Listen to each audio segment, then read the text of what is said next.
Danny, you've already introduced yourself, so Jan, we'll go to you and then move around here and then. Sure. Good afternoon, everyone. My name is Gianna Petito. My pronouns are she, her. I'm the Deputy Director for the Water Investment Division and supporting some 3-acre work for the division.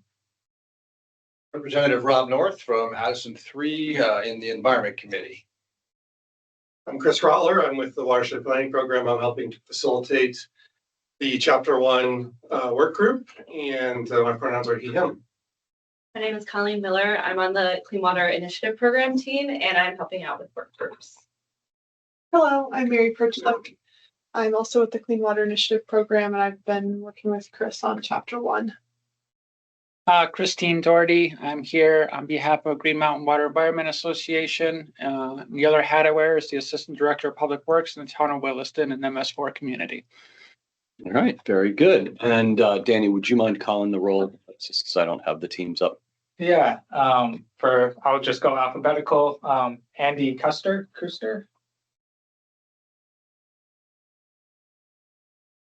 Yes, I'm here. Thank you. Ann Costandi.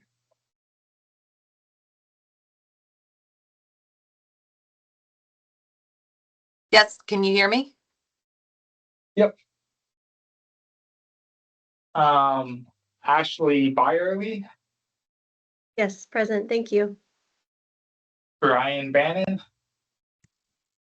Yes, here. Caroline Foley. Yes, here. Sarah Coleman. Good afternoon, Vermont. I'm here from Vermont DEC. Dan Olson. Yes, I'm here. Thank you. Jenny Patterson. Hello, Jenny Patterson, Lake Champlain Committee. Terry Dolan. Good afternoon, everyone. I'm here representing small towns, and I am from the town of Waitsfield. Luce Hillman. Hi, I'm here for the town of Shelburne, which has an MS4. Roxy Jones. Yes, I'm here. Thank you very much. Shane Geiger. Yep. Hi, I'm Shane Geiger, Shelburne Stormwater Utility.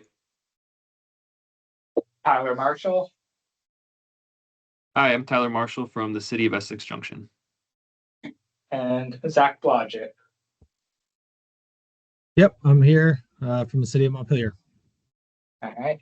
Fantastic. Welcome, committee members. Thank you for joining us online and in person. Today on the agenda, so we'll do a quick public comment for those that wish to, if there are members of the public that want to do that. We're going to hear from the Southeast Metro Stormwater Authority in Colorado, which is very interesting because they are doing the kind of thing that we are envisioning here and now. Following that, we'll have a little bit of a discussion about the TMDL and some ideas that have been kicking through the work groups and how those square up with my own understanding of the TMDL. Check in on how those work groups are going themselves, and then wrap up and get ready for the subsequent work group meetings and next steps. So I will open it up. If there's anybody that would like to provide some public comment, I am happy to entertain that at this time. We did have Luce Hillman. You signed up for public comment. We weren't sure if you were just RSVPing to the meeting. Yeah, I was just RSVPing. Fair enough. That's the only sign up we have. All right. Welcome, Harry Shepard. I saw you come off on camera, so nice to have you with us. Good afternoon. All right, so no public comment. Great. Mr. Olson, thank you very much for being willing to come join us. I imagine that the team, hey, Senator, how are you? Nice to see you. I imagine the team gave you an orientation to what this committee is all about, and I just want to extend my sincere thanks for coming and speaking with us today. Looks like you brought some of your staff, and that's fantastic. We'll turn it right over to you. Okay, great. Yeah, thank you very much. Yeah, we are very excited to be here today. Stormwater is something that we all love out here, and the group here at SEMSWA is very dedicated to this this cause and to this to our agency and to the program. So on our side of the table here, my name is Dan Olson. I'm the executive director here at SEMSWA, and I've been here for 20 years from the very beginning, as well as there's 3 other people alongside me here, and I will let them introduce themselves and give their brief background on what programs they manage. So I'll turn over to Ashley. Hi, good afternoon. Thanks for having us today. My name is Ashley Byerly, and I'm the environmental manager here at SEMSWA. Been fortunate enough to be here since our formation, so a long time. I'll hand it over to Andy. Good afternoon. Thanks for having us. Andy Custer. I'm the GIS manager at SEMSWA. Been here since 2008. Have my hands in a lot of aspects of the operation, and our billing is a big part of what I do, but asset management, work management, on and on. Thank you. Hi, I'm Roxy Jones, Director of HR and Administration. I've also been here since the beginning. Wasn't expecting to have to give a little history, but this has just evolved from about 8 people in the beginning in 2007 to the group that we have now, 41, and a lot of longtime staffers here. Thank you. All right, thanks everybody. I will get started with this. All right, so on the agenda today, just the introductions that we did there, some key financial metrics, some challenges. So what we see as challenges, opportunities for improvement, successes, what's working well, and then how SEMSWA engages with projects and property and how we access the different areas that we perform maintenance on, and then some additional insights. So here's the introduction for SEMSWA. So SEMSWA started off a long time ago, back in 2002, with an advisory committee. So Arapahoe County and the City of Centennial, which are the 2 formation partners that formed SEMSWA, they created a 15-person committee to discuss the ideas of stormwater, like a stormwater agency that could be created that would handle all things stormwater. It was a group of citizens along with representatives from the City of Centennial and Arapahoe County. And when they would meet, they got to hear about all the things that the city and the county could do, and then all the things that they weren't able to do because of funding problems, I guess you'd call them. And so we all know that when you have funding issues and you can't get to all of it, that immediately turns into deferred maintenance and future capital programs, which then oftentimes often escalates in cost down the road. So the other thing that they discussed at the time were unfunded mandates. So back in 2002, this idea of an MS4 permit was kind of being floated out there, and the city and the county were going to be 2 agencies and were going to have these permits. And so they were trying to figure out, with this unfunded mandate, how are they going to possibly do all the things that they need to do, plus take on this MS4 permit. So from there, a steering group was formed.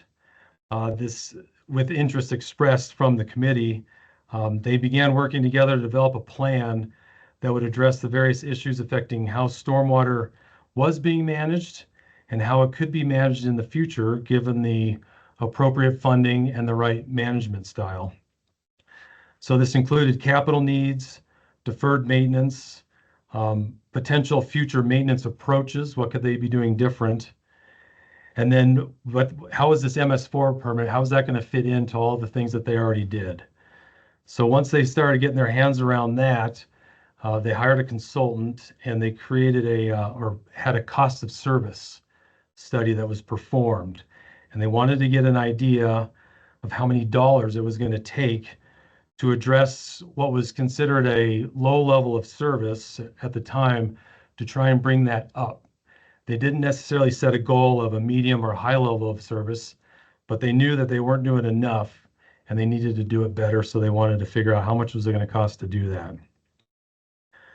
The other thing that was, and it took a lot of discussion, is how are you going to bill ratepayers for this? SEMSA is funded by a fee. It is not a tax. It's a fee for service. And so they were going to try and figure out how can they put this fee out there, have it be reasonable, and then collect that fee. Your fee is only as good as how much of it you can collect. And so that was a big focus. So then you move that along into late 2006 with a cost of service study that was completed. The city of Centennial, Arapahoe County, and then 3 water and sanitation districts that are contained within the city of Centennial and Arapahoe County all formed together, and they signed a formation IGA, which created the Southeast Metro Stormwater Authority. So each of these agencies, so there are 5 of them in total, were all previously having to manage stormwater on their own, budget for it. They were all also given an MS4 permit. And so the idea was that if they could consolidate all of this, they could be far more efficient with the resources. Plus, each of those agencies then wouldn't have to take on that burden, and the dollars that they collected and they put towards stormwater could go towards other programs. So it was, in their eyes, kind of a win-win. So the original SEMSA started off with, I think Roxy said 8 employees. Those 8 employees came over from Arapahoe County, and then they formed the city of Centennial, or they formed SEMSA from, which included the city of Centennial. From there, once SEMSA was formed, they immediately signed an IGA with Arapahoe County Treasurer. And what that was for is that the SEMSA fee was going to be put on the Arapahoe County tax forms. So within a tax form, you've got all the taxes you pay, and then you have all of your other special district fees that are all listed within that same document. And that's where SEMSA's fee is based. So with that, the fee went out. We started putting that fee out there, I think, in 2006, and then we started collecting fees that next year. Well, let's see here. We'll go to this next slide. So SEMSA by the numbers, you can see in the blue there, that's our service area. It's very disconnected in places. We have islands in different areas. The reason for that is the large blue block at the bottom is by and large mostly the city of Centennial with little pieces of Arapahoe County in there. But all those little islands that you see out there are areas that are left over where cities did not annex that land. And so that remains with Arapahoe County to this day. And so, yeah, so it gets it's a little combobulated. We do have systems in all of those areas and things that we manage. So it's more of it's something that we have to take care of internally as far as how we manage that. But that's why it's so broken up. Within that blue area, you'll see there's 77,500 households with a population of 205,000. Also contained within the blue, we have 127 miles of streams, 487 detention ponds, 330 miles of pipe, and 508 water quality facilities. With that many 330 miles of pipe, we have, I think, close to 4,000 inlets that we also manage as well. So SEMSA as an organization, you can see there we have a board of directors, and then you have myself there on the left, and then we have 7 programs that we manage. You can see all of the titles from those programs there. The idea was, and we'll get to this, we started off as 8 people, and you can see there, I think there's 41 or 42 people now. And the idea was that SEMSA was always going to grow to be able to get to that level of service that they wanted to provide and be able to manage all of these different programs that you see listed there. One thing you'll note, so our environmental resources, it's a group of 2 people, but they rely on all of the other groups to implement that MS4 permit. So all of our teams collaborate together to work through all of the different pieces that we manage. Maintenance will coordinate with land development. Contract maintenance does the same thing. Capital, they do all of their own engineering, but when it comes time to do projects, they'll submit their plans to our land development group for review and approval to make sure that they're meeting all of the requirements that are set up within our criteria manuals. So it's a large team. I think our staffing is done. It's at the right level. I think we could, everybody could always use more money. I think we could do more capital work. But it takes that kind of a team to be able to do the work that we do. All right, Dan? yes. Would it be okay if maybe right here I just asked for a pause to see if there's any key questions on the first couple of pieces that you covered? Absolutely. As you're speaking, I was looking around the room and different things seem to be catching people's eyes. Are there any questions anybody wants to ask? Just another basic question in terms of coverage. This is a Representative Rob North in Addison County. How many square miles does the district cover? That's a good question. I think Andy would probably know the number off the top of his head. I think it's around, is it 85, something like that? Or acres, whichever is easier. Yeah, I think we're around, I think it's 90 square miles. Okay. Thank you. Yeah, 91 plus was the last measurement we did. So, Senator Harrison. Hi, it's Wendy Harrison, State Senate.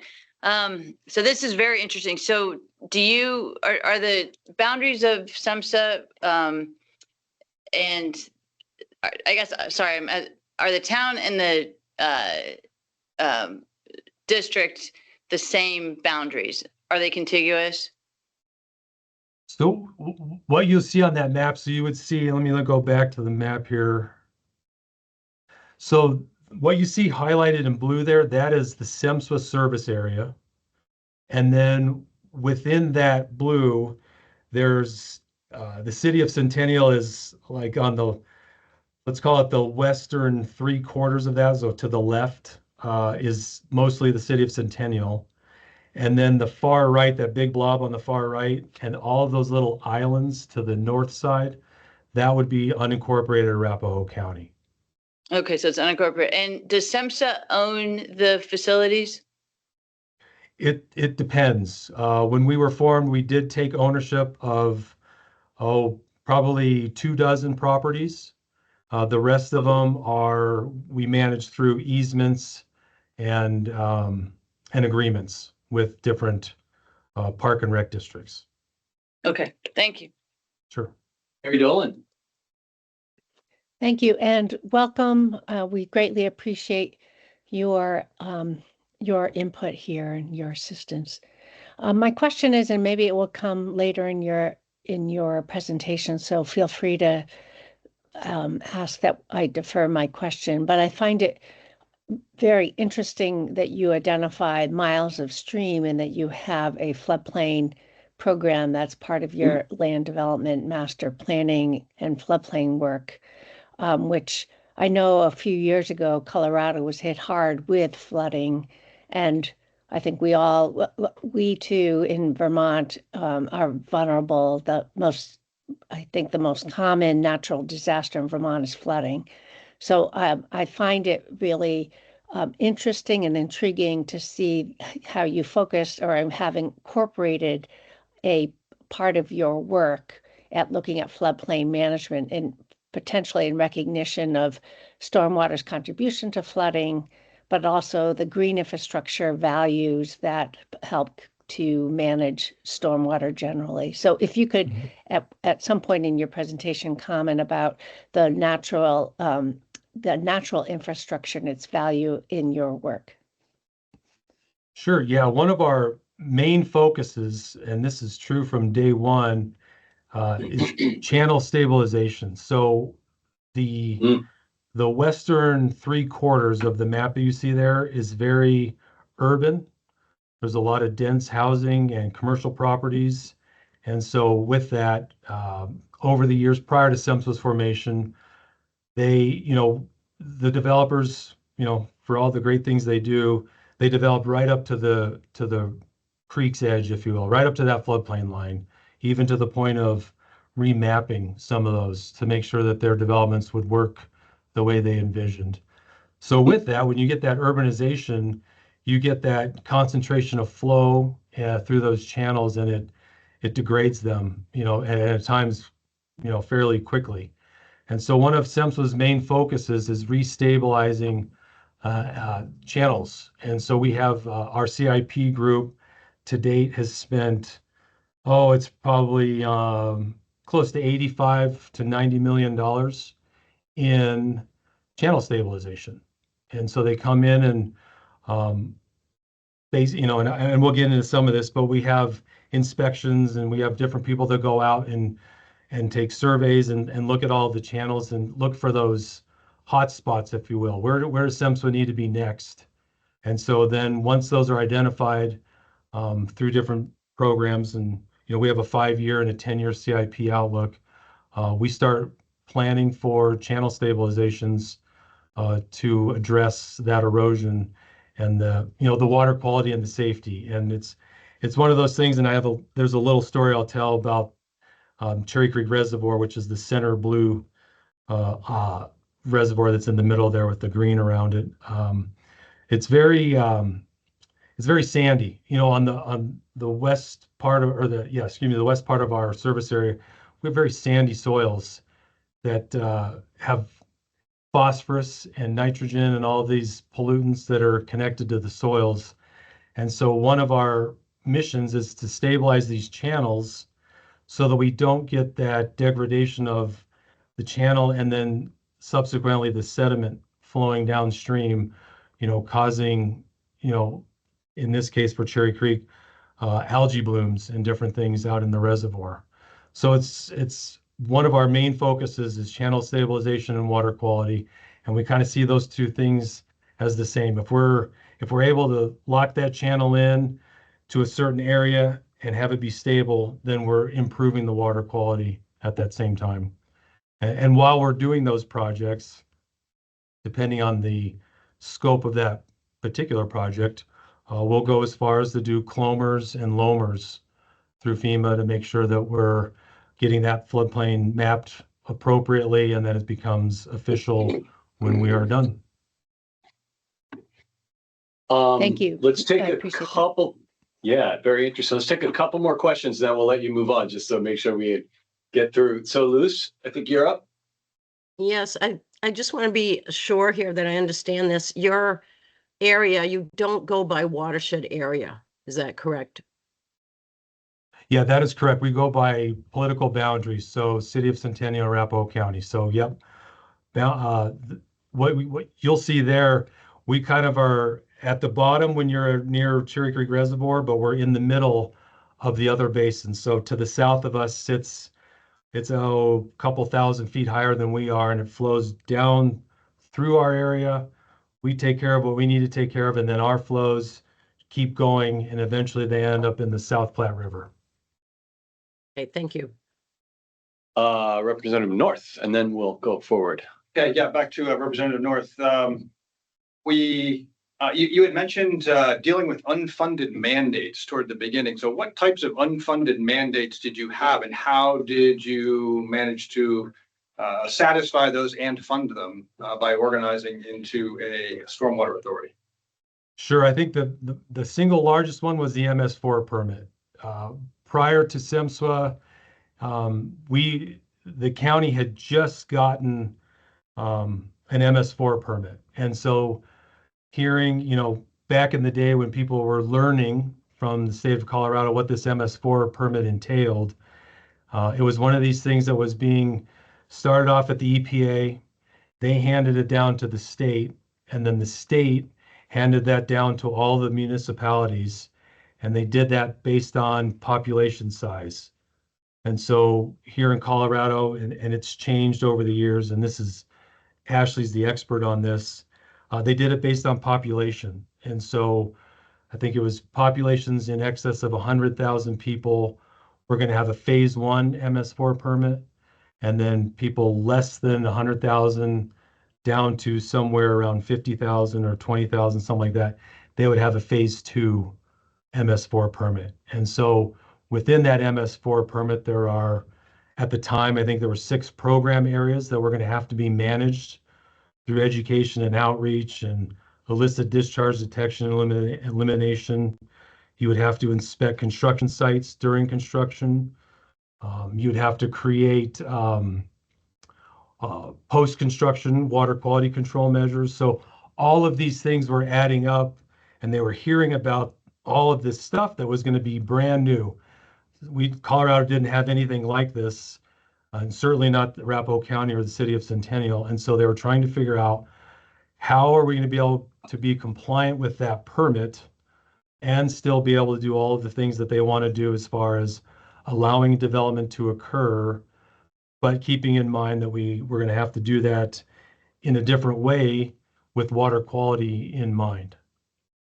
And so what they did, that was part of the cost of service, is they had hired an engineering firm. It was a nationwide firm that had a local branch that had resources that could reach out to different areas of the country that already had MS4 permits, and they got ideas for what they were spending to implement and to be compliant with that permit. And so those costs were incorporated into the cost of service study when they ended up setting up the fee schedule. Did you have a follow-up? I did. So did you find that by forming the larger stormwater authority, you were able to maybe consolidate some of those projects into maybe geographic areas that were more conducive to performing the purpose of MS4 permit in the first place in a larger geographic sense? Yeah, I think so, for sure. I think before we had 5 agencies that were going to have to be, they already did manage stormwater. And when you have a water and sewer provider, which is their main focus, trying to manage stormwater, it always took a back seat. And so it didn't get the attention, certainly that they wanted to provide it, but they were not going to be able to meet the requirements of the MS4 permit. They didn't feel like they could without pulling additional resources from their water and sewer responsibilities. And so that was going to be an economic savings to them. If they had an outside agency that could take this MS4 permit, manage all of that for them, then they could focus their efforts on what they were good at, which is the water and sanitary services. The same could be said for the city of Centennial and Arapahoe County. Counties, they do a lot of things, one of those being public works, and stormwater was contained within the public works group. With how Arapahoe County developed in the city of Centennial, it's varying in age. So they had some areas that were old, some places that were new. And so they were having to spend money, excess money, which they felt, on some of the older areas. And it was they needed more money to be able to focus on the roads and the street rehabs and the sidewalks and all the other things, lights, new intersections, things like that. And this permit was kind of hanging over their head that they were not going to be able to perform the level of service that they wanted to do because they were going to have to spend this money on the MS4 permit. So those were the MS4 permit was probably one of the key factors in being able to consolidate resources into one agency that would have its own funding mechanism, and then they could all continue doing the work that they did, but not have to put those resources towards that. They could send them out to their street rehab program, for example. Great. Let's let you keep going. All right, very good. So we'll go to key financial metrics. So fee collection. SEMSO has an approach that our annual stormwater fees, they must be logical. And so that is based on the amount of impervious surface on a parcel of land. So when you're looking at that photo right there, what you see highlighted in red is considered impervious. And so when you have impervious surfaces, that adds additional flows to the system. And so that's the impact that single family home causes to the regional system and, to the curb gutter, inlets, pipes, things like that. Next, it needs to be defensible. And so again, you're looking at an aerial photography of our GIS layer that shows what SEMSWA has mapped as impervious. So this, when we send out our fees and people have questions, we can go to their particular address. We can bring up what their residents look like and what we have shown as being impervious. And then if they agree or disagree, then we can start talking through like, well, I don't have that patio anymore, or I have this, or we noticed that you added a very large concrete patio in your backyard this year, and that showed up on our aerial photography. And so we added that impervious to your overall impervious percentage of your parcel. And so your fee went up. And so we can explain that to them. And so we need to be able to defend that. And then the last thing is equitable. And so right now, as it stands, we have 4 tiers of fees that we put on single family homes. And it just depends on the size of the impervious surface to how much property that that residence has. And so the greater the concentration of that imperviousness, the larger the structure, then they will pay a higher fee. And then we also have commercial properties. So think churches, schools, commercial properties. We consider those are they're commercial properties. And so we have what's called non-single family home, and we have 2 tiers for that. And so that's how we base those fees on commercial properties. Let's see here. Annual fees. So here's our annual fees. So you can see on the left there, the bulk of our money comes from annual fees on the impervious surfaces that I just mentioned. And then we also collect fees, and while they're not very tall in that bar chart, we do collect fees that are associated with master plan projects within the so system development fees. That's that first column. That's we partner with Mile High Flood District. They're an agency that's in the Denver metro area. They help manage floodplains and major drainage ways. They do these studies that we participate in. And so when you have a master plan that goes out there, they identify within those creeks that I mentioned that run through our service area, there's this much work that needs to be done, and it's going to cost this much money. And so then SEMSWA creates a system development fee that essentially, while it doesn't match 1 for 1, if there's $50 million worth of work and there's this many parcels of land that are yet to be developed, we collect a portion of that money to help pay for those future improvements from that developer when they come in to do that development. We also issue permits, and we do reviews on all of the land development projects that come in, and the permit fees are to cover costs for inspecting those developments. Interest income is, we have like probably most agencies, there's a bank account that sits there, and that just sits in an account earning interest. And the idea there is that when we earn interest, then we just put that back into the budget, and then we disseminate that out into the different programs that you'll see listed there on the right. It just adds to the overall funding that we have available. And then that chart on the right, you can see it's broken down with our different departments and groups, what we spend the percentages of our money on. By and large, you can see the maintenance and inspections, the capital improvements, and asset maintenance are the largest pieces of that pie, because those are the typically the most expensive things to do, and so we spend the money on that. So challenges and opportunities for improvement. So the formation challenges, so finances. So a lot of thought was put into how to collect that annual stormwater fee, which I mentioned when they decided to put that fee on the tax bill. That was the the key element to making this thing work. Prior to SEMSA being created, there were a couple different groups, different counties around the county around the Colorado that tried to form a stormwater agency like ours, but they did not agree to that fee. They were just going to bill that fee. And what ended up happening is that nobody paid that fee.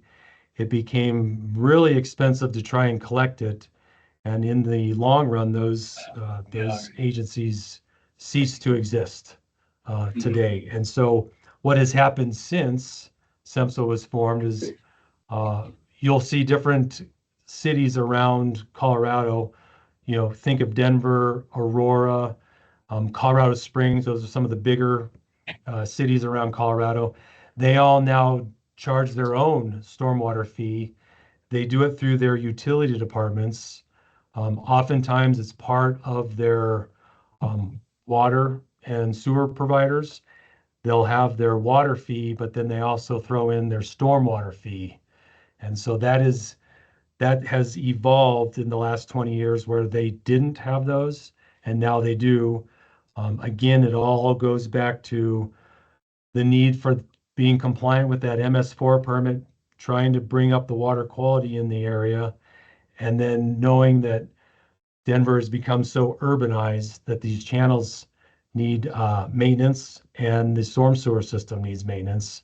And so the city and Arapahoe County formed SEMSWA. Other agencies have pulled it internal and they collect that fee themselves. Politically, to this day, SEMSWA spends a lot of time meeting with various city council, county commissioners. We will go out and visit with HOAs.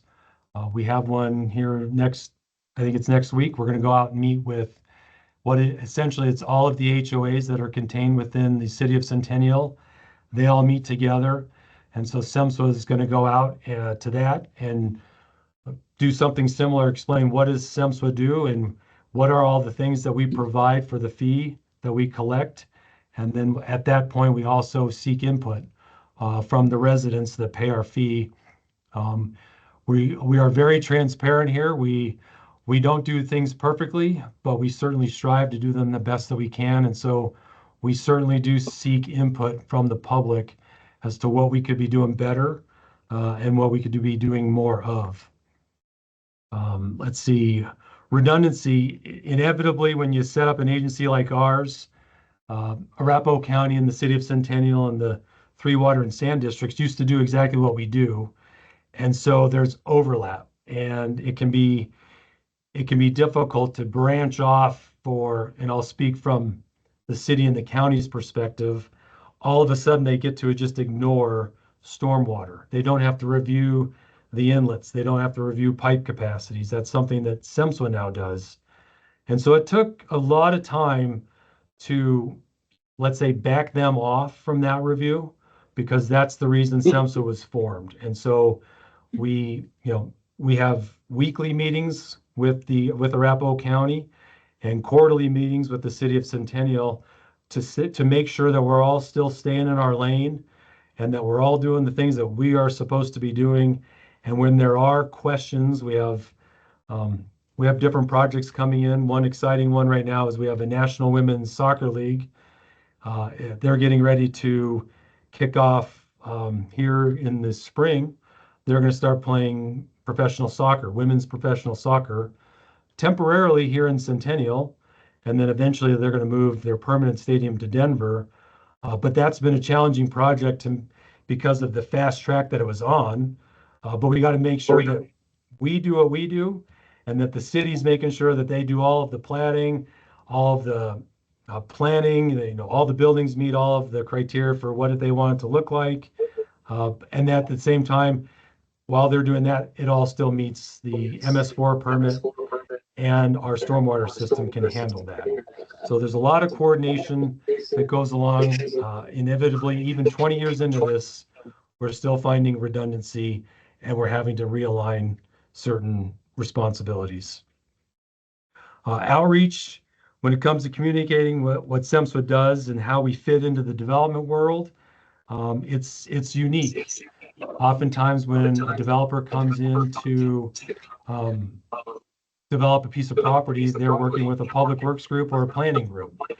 Well, here with SEMSWA, they have to also work with SEMSWA. And so they have to work a little bit outside of their normal, what they're used to. And so SEMSWA, as flexible as we are, we try to meet with everybody and provide education as to what our role is and how we can help them meet all of their goals at the same time of meeting ours. Operational challenges. I mentioned that we started collecting a fee in 2007, I believe. And then in 2008, I think was our first large project.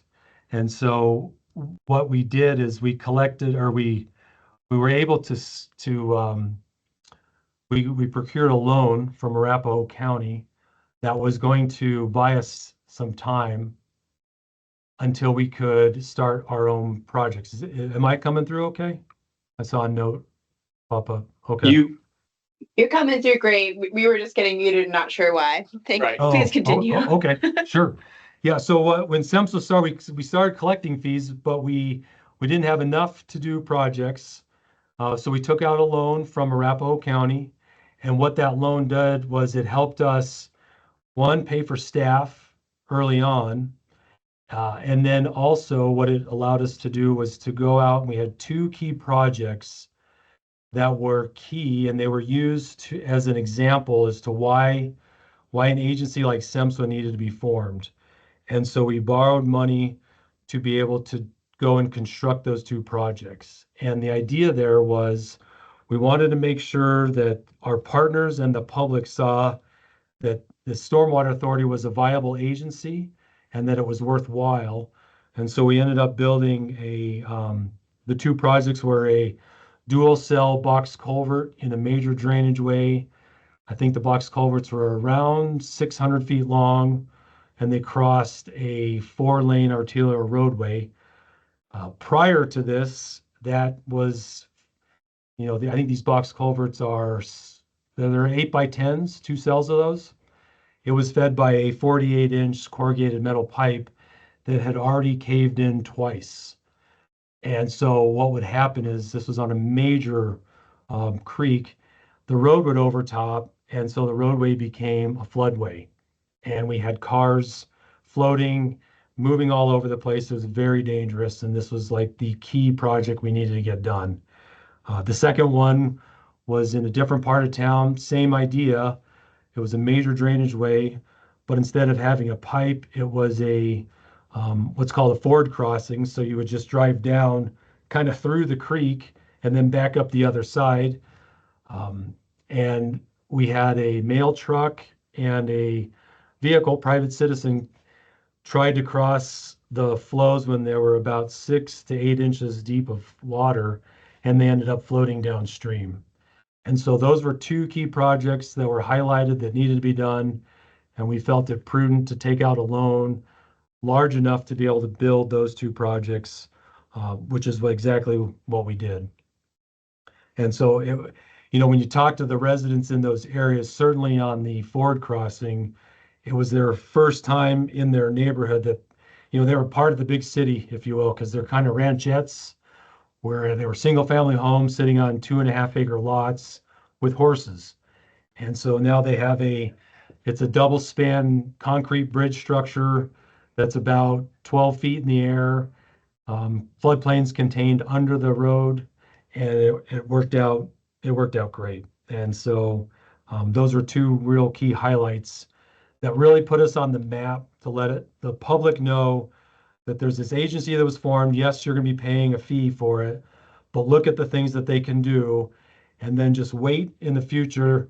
They're going to be able to do more of that. Plus, they're going to be able to add water quality to structures that have been built for decades that didn't have any of it. So a couple of operational challenges were those, the two projects I mentioned there. And then there was let's see here, that one, and then Yeah, litigation. So there was a large school district in our service area that paid our fee for the first couple of years, and then they stopped paying our fee. And when I'm saying they're paying their fee, it's a $300,000 annual fee that covers all of their schools. And they felt as though that they provided the same service that SEMSA was providing. And while they did similar work, they only did it on the school property. They didn't do it outside of their ownership.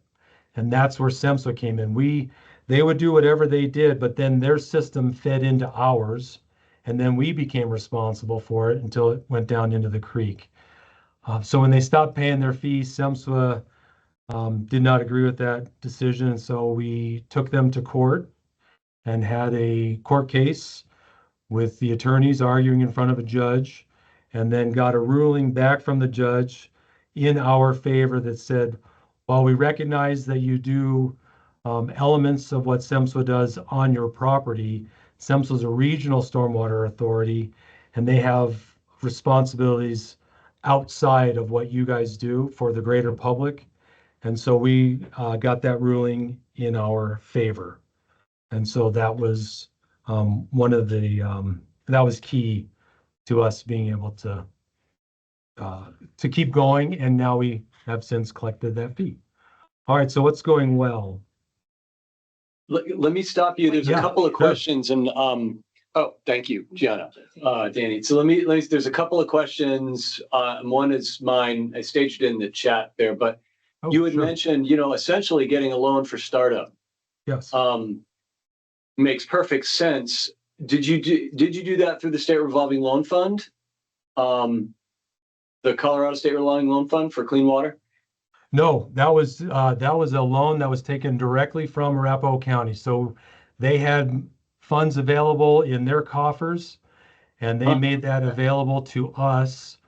So we took that loan, and then the agreement was that as soon as we collected our first or two, I think it was maybe our first 3 rounds of annual fees, that we would pay that loan back in its entirety. And so interesting structuring. That's what we Okay. did. Yeah. Yep. Okay. Yeah. So being an agreement, you probably relied on your intergovernmental agreement structure to guarantee that loan, as opposed to having to bond your ratepayers, I guess, or whatever, the way we normally think about financing an infrastructure project. Yeah, no, that's a great question. We actually, in SEMSA's time, we've had 3 loans. One was the one from Arapahoe County. 2 is one for a project that I'll describe here in a few minutes. And then the 3rd is for our facility, for our building. And you're exactly right. What we put up as collateral for those loans is our annual stormwater fees. SEMSA does have the ability to go out and do bonding, but to this point, we have not done that. You haven't had to. Yeah. Yep. Okay. Luce, you had a question too. Yes. Hi, I just wondered, you talked about HOAs and also some commercial properties. If they had their own detention pond, do you take over the maintenance for that? Or how does that work? Are they still responsible for that? Sorry, I'm hearing an echo on my end. I don't know who else is. Yeah, great question. In general, no, we do not take control of those. Those remain private. And so where the nuance is in that is if it's an older facility and it's only detention, then they keep the maintenance on that. Over the years, we have recognized that HOAs don't always keep up with the appropriate level of maintenance on their stormwater facilities. And so SEMSA has created a grant fund. And so part of our annual budget contained within our environmental resources group is we have a grant program where we can work with an HOA and we can leverage some of our funds with their funds to bring those facilities up to standard. And we can even go over and above where we can add water quality to those facilities. But by and large, private detention ponds, private water quality ponds are the responsibility of the HOA or the commercial property. Jen? Yep, just curious follow-up to Luce's question. Was that also true with the large school district that you litigated with? You didn't take over their structures? Yep, that's true. Yep, they maintain their own structures and they actually now have their own MS4 permit. It's a non-standard MS4 permit. And so now they have their own criteria that they have to meet to make sure that they're compliant with that.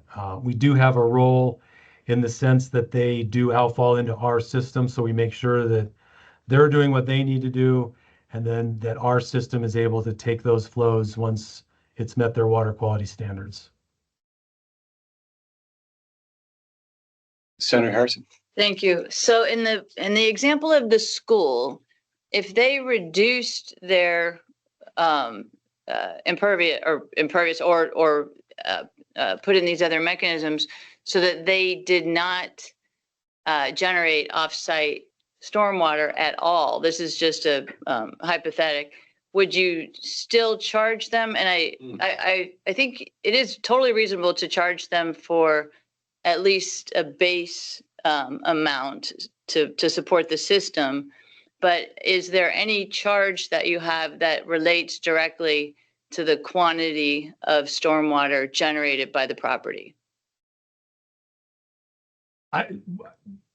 Nobody has yet been able to demonstrate that they can infiltrate all of their flows. So we charge a fee to, I think it's any parcel that has if you have like one single small little tiny outbuilding on a giant parcel, there's a certain threshold that we do not charge a fee for. And Andy could tell you the thresholds for that. But at this point, we charge a fee for everybody, even though they are still providing their own water quality and detention on their property, because they still impact our system downstream, which is the greater, let's call it public system. Even though the school is still, it's a public entity, they are only responsible for what's on their property, and then we take it from there. Does that answer it? Clear. Yeah, mostly it does. I just want to be sure I understand. So in some systems, there's a financial benefit to the owner or an incentive to reduce, like, for example, pervious is always the, like if you reduce a big parking lot that you don't need and take off a lot of asphalt, then you would pay a lower stormwater utility fee. So that's what I'm asking, if you all do that or if you don't. Like accounting for on-site existing treatment in the fee structure. Right. Or just Effective impervious, probably. it's a generation fee, basically, an off-site generation fee.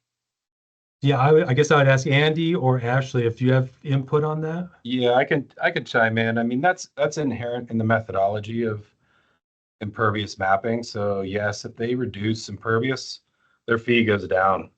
You know, it can go down exponentially if they go, especially in like these non-single family, which is everything that's not a single family home.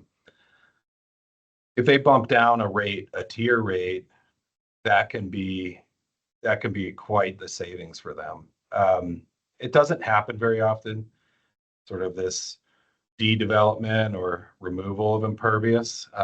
We are going to be seeing, our projection is for more redevelopment within our service area, not so much new development. So that'll be interesting to see that unfold. As far as the on-site, off-site detention, we do get that request here and there, but we really stick with our fee covers the regional approach. So our fee is spread throughout our service area equally over time. All properties within our service area benefit from that approach. That's very helpful. Yeah, thank you. Representative North, and then let's let them move forward. Yes, thank you. I really appreciate this presentation. This is super helpful. Totally. Could you just give me a flavor of the average residential fee that gets charged on an annual basis? That's an Andy question right there. I thought that might come up. Give me a few minutes and I'll drop it in the chat. And also are there other stormwater authorities in Colorado, or are you unique? Are there others? That I'm aware of, I think we're the only one. I think we're the only one that's up and running. I think everyone else has pulled it in-house, if you will, within their city or within their county. We've had people on the western slope have tried to create one. I think they're, it's off and on kind of a thing, but that I'm aware of, I think we're the only one. All right, let's go to Carrie Dolan, because Carrie, I did see your hand pop up before there, but then it went down. And then let's go back to Dan.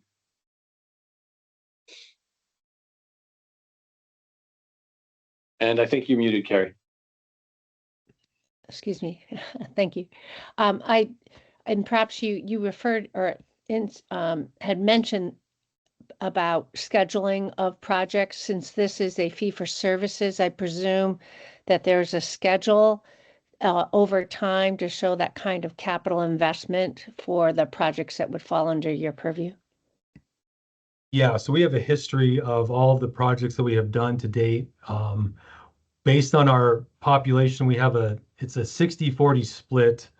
Our board is comprised of 2 county commissioners, 3 City of Centennial council members, and then one representative that represents the water and sanitation districts. The water and sanitation districts do not get to vote on resolutions. And so you can see by the math that essentially the City of Centennial with the 3-2 voting power, they can dictate what does and doesn't get passed. With that being said, with the 3-2 vote, we also have our CIP and our capital programs. The money that we put into those or into that program, we split the projects up on a 60-40 ratio.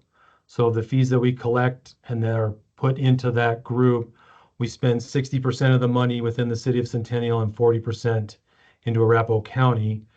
And then those projects are determined we have a 5-year CIP project list that is updated annually with input from each of those agencies, plus our own input as to where, we seek their input as to where do they want us to spend the money? Do they have a large road widening project coming up or trail project or something that we need to be ahead of or aware of so that we can either start saving money now so that in 3-4 years we have the money needed to meet with their construction schedule, or is there something that's smaller that we can just go pick off and do right away? But yeah, we have a 5-year plan and we actually have a 10-year plan for it's kind of a wish list, if you will, of what we feel as though we need to get to, and it's on the horizon, but there's just no way we have the funding for it now.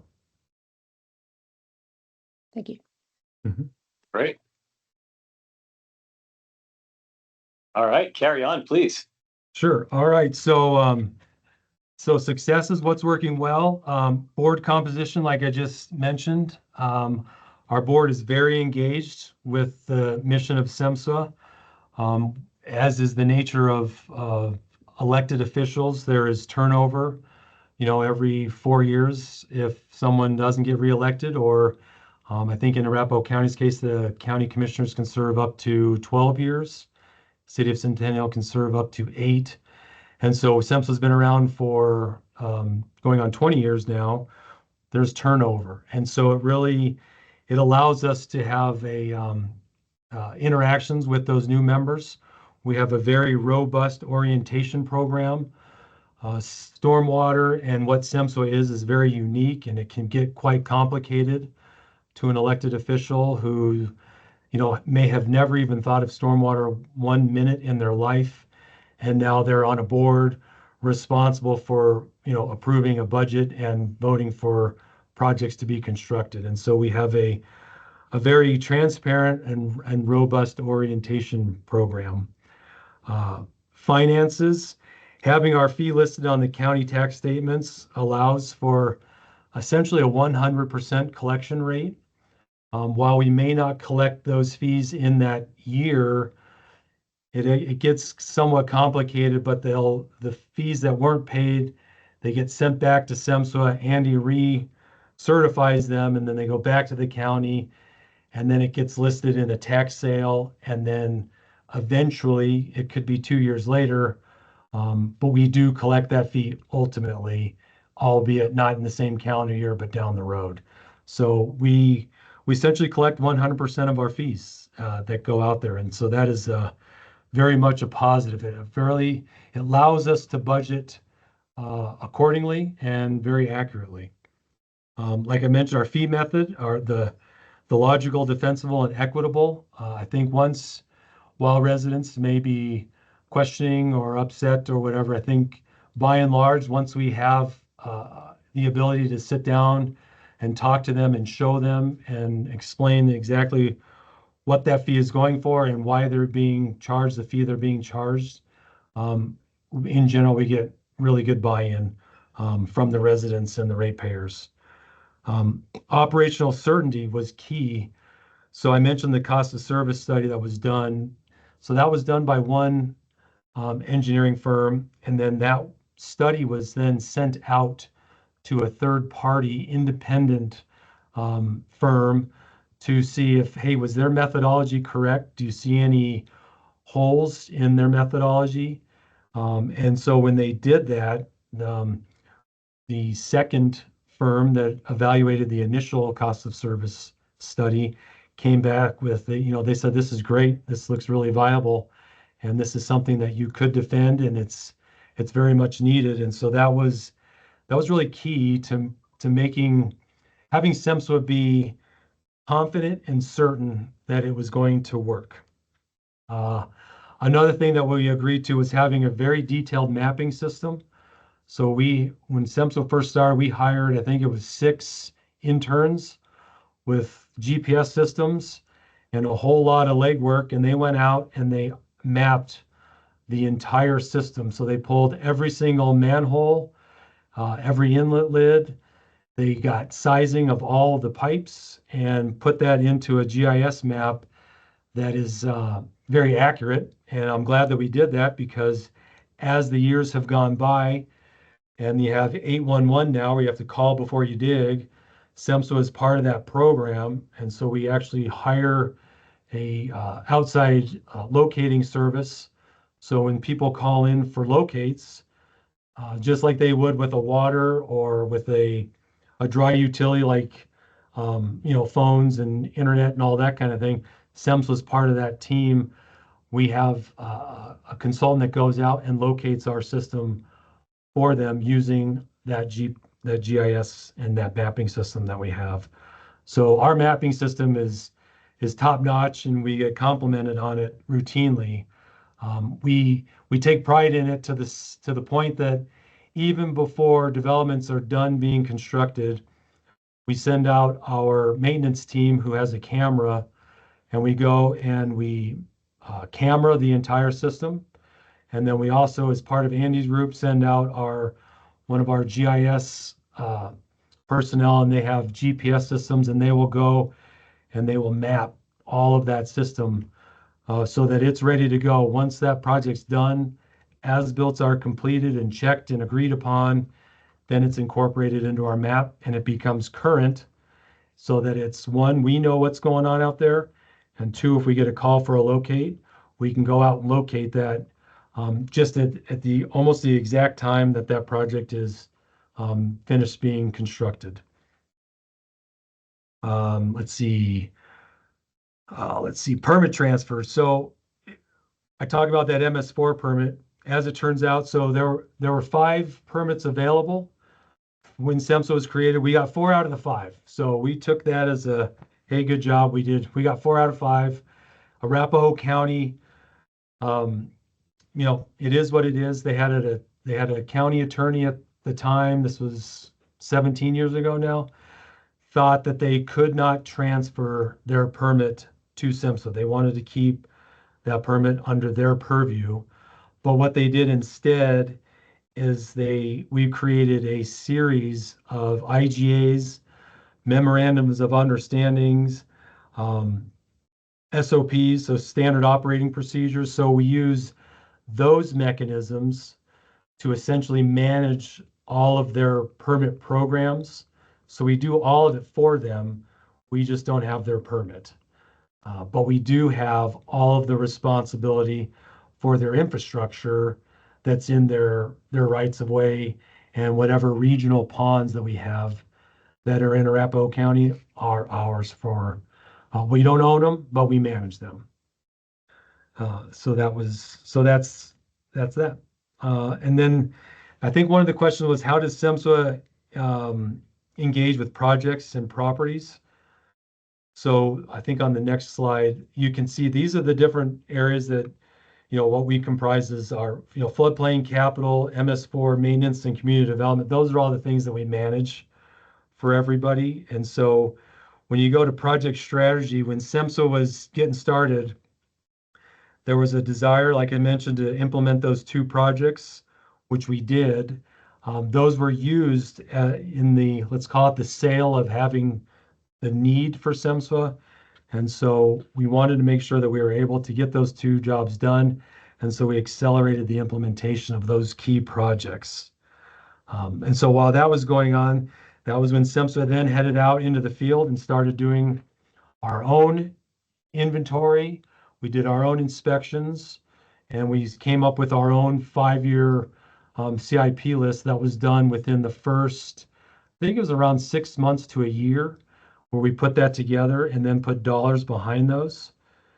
And so that was key to our board, because once, when our board meets with the county commissioners and the city of Centennial, they meet, they collect the info, they hear what's going on, and then they bring that back to the county commissioners, which there's, I think, 7 of them, and to the rest of the city council, and they talk about all the things that SEMS was doing. And then that's how we get our story out to those other elected officials. And then there was a great desire to add water quality to the various existing facilities. And so SEMSWA did an evaluation of our regional system. And so we came up with a plan to add water quality to all of these facilities. So the regional system that SEMSWA manages is a regional detention and water quality system. And that, that helps with the next, and I'll make this brief because I think we're running over in time. Water quality is a very key element of everything that we do here. Cherry Creek Reservoir is a very popular, and it's the most popular state park in the state of Colorado, and it's because it's within the Denver metro area. That being said, it is fed by stormwater that is in a highly urbanized area. And while it's highly urbanized, you get pollutants that just come with, it's inherent to development. And so when you consider that with the soils that we have in that basin, I mentioned earlier, they're high in phosphorus and high in nitrogen. When all of that water flows down into the reservoir, the purpose of that reservoir is that it's a flood control facility. It was installed a long time ago because they didn't want to have downtown Denver flood, because that happened in the early 60s, I believe. So they built 2 reservoirs. They built Chatfield and they built Cherry Creek. So they are 2 very popular reservoirs. Cherry Creek's in our service area.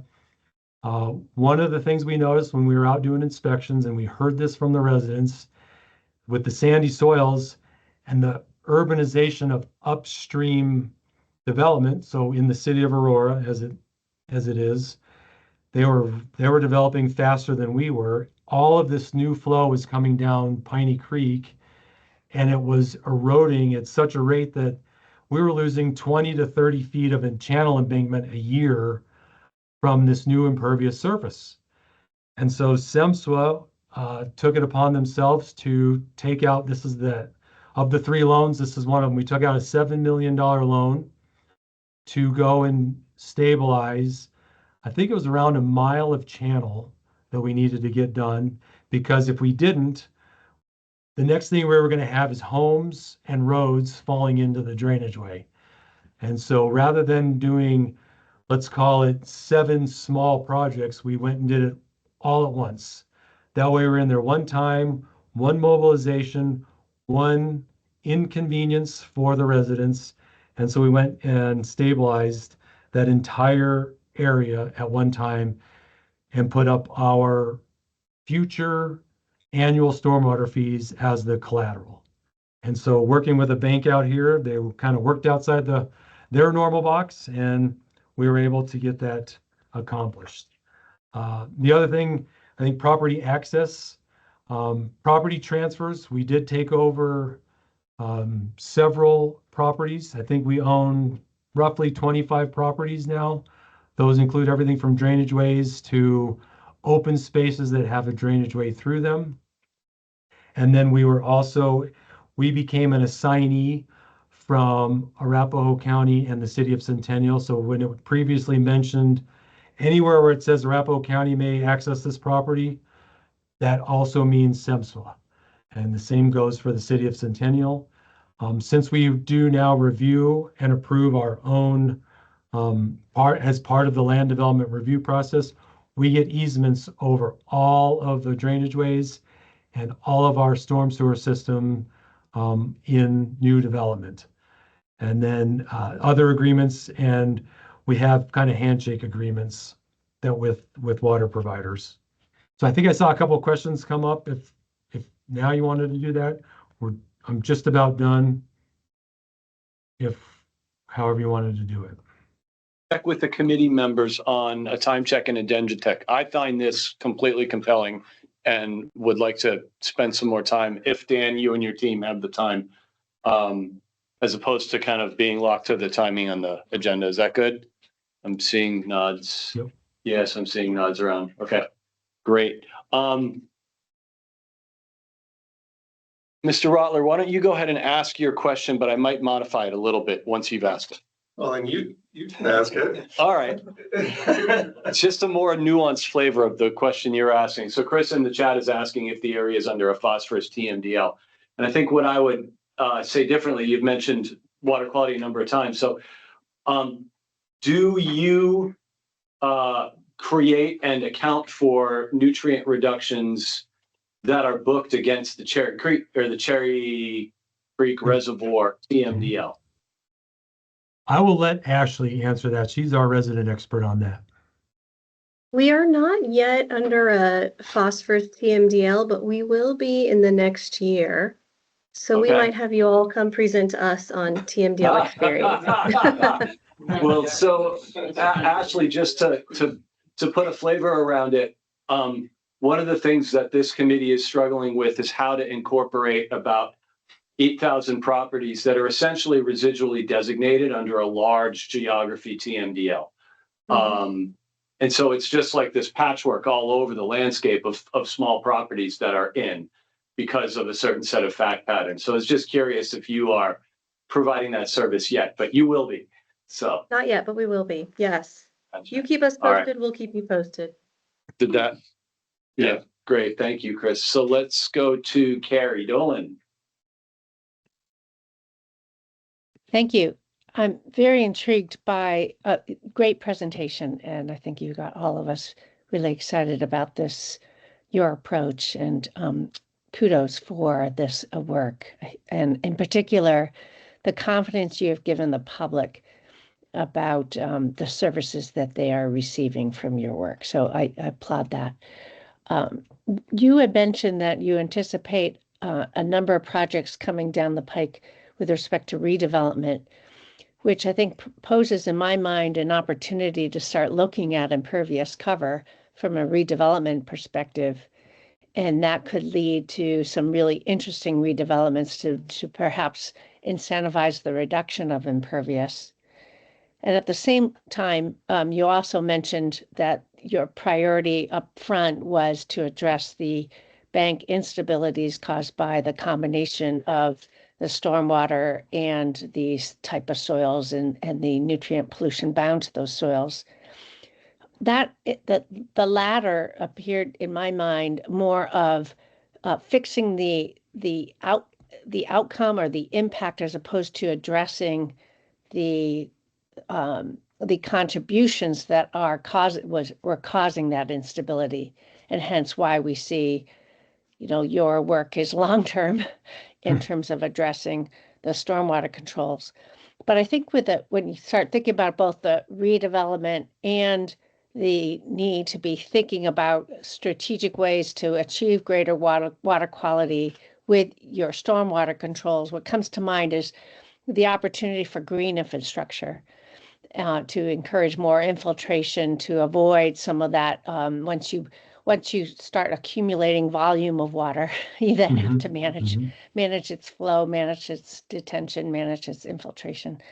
So could you comment a little bit about how you've been thinking about green stormwater infrastructure as an opportunity for you or an incentive for landowners, property owners, commercial areas, even residential, to help address the volume of water that is being generated from your impervious cover? Yeah, so we do prioritize disconnecting impervious surface. And so I guess how it kind of works, and I will defer some of this to Ashley. She can correct me where I'm wrong. But when someone comes in to do a land development project, we have a set of standard control measures that they must implement to handle the water quality from that site. So it's not just detention, but we do require a certain amount of water quality. And so if someone wants to come in and do, it's a large commercial project with a large parking lot, not only do they put in a detention pond, but they have to do the water quality. And so we allow them to pick from different ways of doing that. We have water quality grass swales, we have grass buffers, we have porous landscape detention, we have I think that's about the list of things that they must also add to it. And the way that our permit is written is before those properties are allowed to discharge off-site, they have to meet what's called a 2010. And so you have to have 20% of your impervious surface run through 10% pervious surface. And so there's it can be quite complicated, but you get an equation going, and there's a certain amount of that project and that volume of water has to run through kind of green infrastructure before it's allowed to leave the site. And so that is part of the criteria that we have established in order for a development to get approved. And then if Ashley wanted to expand on that, by all means. That was great. Just a real quick addition. In the state of Colorado, the incentive is that if you're doing infiltration-based or green infrastructure practices, your treatment requirements shrink. If you're doing traditional water quality, then it's 100% of the site. So there's inherent incentives there. Dan also mentioned our grant program, which is a financial incentive. If you have a property that you want to incorporate green infrastructure, we can come alongside and help fund a portion of that because we believe in it. I think that's a great question, Carrie. Thank you. Jenny. I think Carrie's question pretty much duplicated what I was going to ask. I'll ask it again in case there's anything else, but I was wondering, when we talk about channel stabilization, does that include restoring some stream banks to a natural state? Or is it more hardening of the stream banks? But I think you've answered that question. So thank you. A great presentation. Sure. Yeah. It's great. As time has gone on, we have gotten far more educated on what the requirements are and what the Army Corps of Engineers is looking for. And so when we go into a project, the idea is to certainly not lessen any stream length, to add sinuosity to our channels, but then at those key points on the bends and where we need to add drop structures to dissipate some of that energy, certainly we will put in drop structures. But over the years, working with some of the engineering firms here, Mueller Engineering as an example, helped us develop a riffle drop. And so it's It's not a grouted boulder structure, which, it's not real hard. It's a very specific gradation of everything from sand up into small cobble that is incorporated into the channel. They're about a foot. They'll bring the channel down about a foot. And so we develop there's a series of these rather than creating one giant 4 or 6 foot drop structure. We'll implement, 6 or 8 of these as that channel's coming down, with the goal of not having that hard concrete, doesn't look real great infrastructure. It puts a more softer look into the project. And then that's what we try to strive for. So, yeah. So, and then the typical bank stabilizations, but it gets dicey when you're working with the Army Corps. You can't have less stream length. They don't want all this hard infrastructure. So you got to really work with them and work with a very specific stream design engineer that knows those requirements that are going to be able to get this project permitted.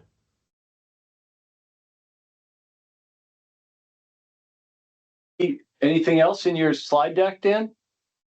I think there was one more slide. One thing here. So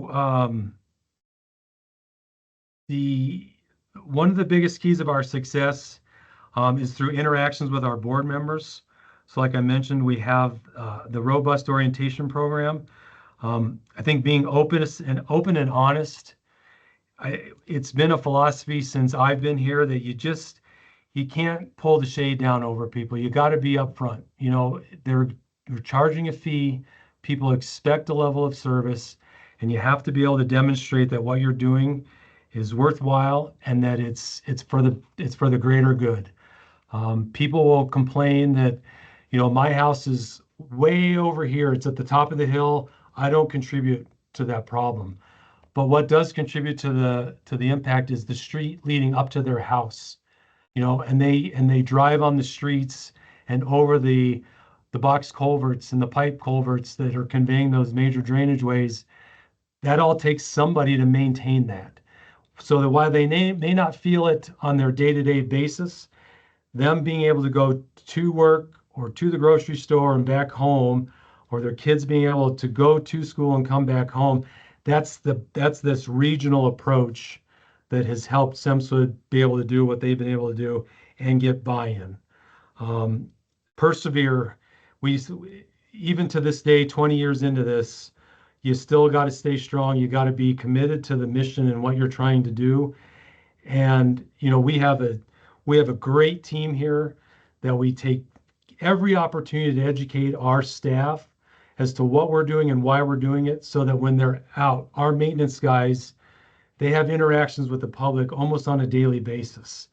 And when they're in there, chopping down trees, or they're fixing and they're pulling out cattails that are blocking an outfall into a drainage way, they'll get questions as to why are you doing that? What, you're ruining something.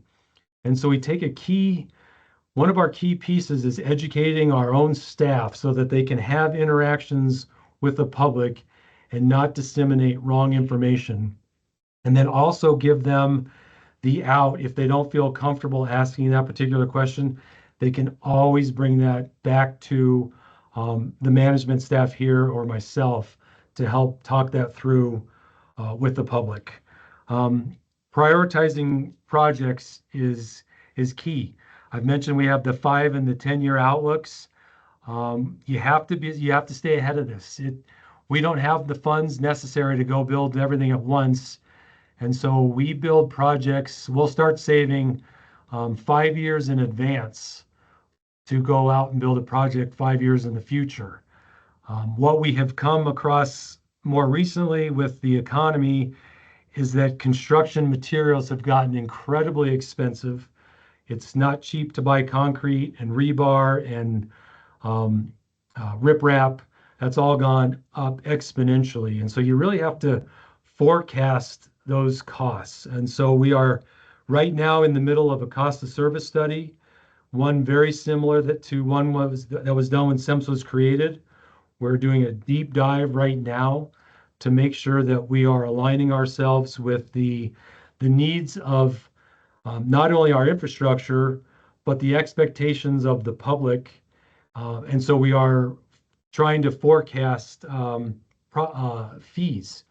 We have an annual meeting every year that says, hey, how do we increase these fees? When SEMSA was first started, we had a 5% automatic fee increase. So if you think back to 2007, 2008, that was the beginning of when the housing bubble was going to burst. The economy was not great. And so the elected officials thought prudent, hey, let's get rid of that automatic 5% increase.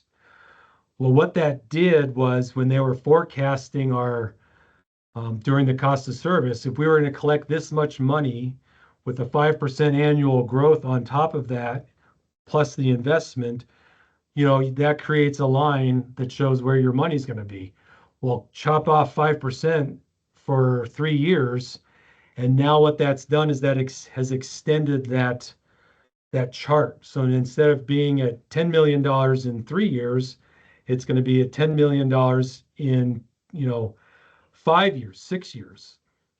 And so we were able to demonstrate, our former executive director and finance director made a great presentation to our board that says, we can't do nothing. We have to be able to keep up. And so the board agreed to an automatic increase of consumer price index, the CPI, for the Denver, Lakewood, Aurora. Those are the 3 biggest cities in our area.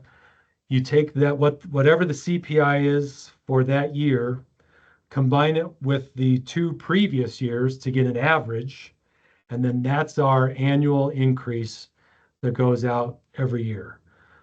That has been working great. It has certainly helped stop some of the bleeding.